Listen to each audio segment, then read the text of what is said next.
Ces jeunes sont venus crier leur colère devant le commissariat du 19e arrondissement de Paris. Ils veulent savoir ce qui est arrivé à ce ressortissant chinois tué dimanche soir par un policier. Toute la communauté est très triste pour cette famille. Ils ont plusieurs enfants, famille nombreuse, donc on voudrait que la justice soit rendue pour la famille. Selon la police, dimanche soir, un appel public signale aux forces de l'ordre qu'un homme déambule dans un immeuble armé d'un couteau. 3 policiers se rendent sur place, ils entendent des hurlements dans un appartement. Personne ne vient leur ouvrir. Ils forcent alors la porte et c'est là qu'un homme se jette sur l'un d'entre eux.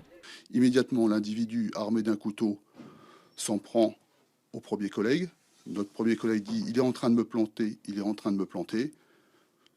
Le second collègue qui est en protection fait alors à ce moment-là usage de son arme pour protéger son coéquipier et l'individu décède de ses blessures. Une version que conteste totalement la famille de la victime.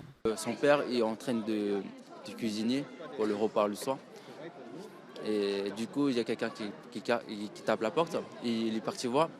Et comme c'est les policiers civils, il ne peut pas savoir si c'est les policiers ou c'est des cambriolages.